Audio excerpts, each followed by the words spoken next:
that's how you promote yourself. I didn't do a very good job of promoting that. You've done it. It's personified there perfectly. See, I want to ask before we go.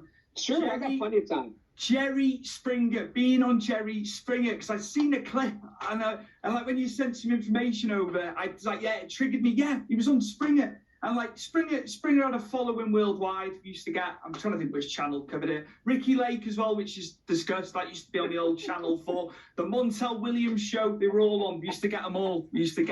But yeah, being on Jerry Springer, how was that? It's funny because at one point I traveled with a ring announcer from AEW who worked at the WWE. That would be one Justin Roberts.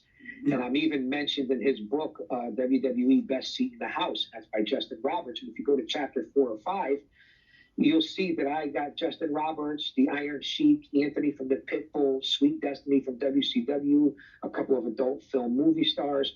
We all made our way through the producer, Toby Yoshimura, who saw us wrestling out that way and in different videos, to come on there as guests.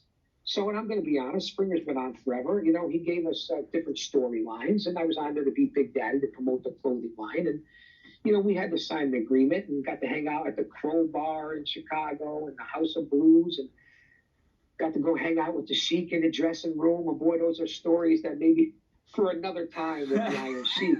Absolutely. And I ended up being on there as Big Daddy. It was a great role. It was a work.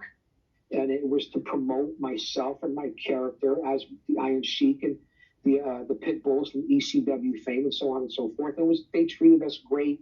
Hotel, airfare, food, had a good time. Jerry's a great man. Steve Wilkos is an unbelievable man.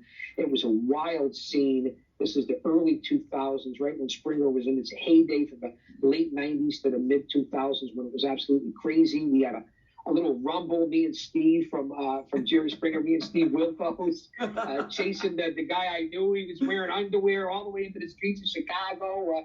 You know, we even ran into Dennis Rodman at the MVP room at the Crow Bar. And that's another story for another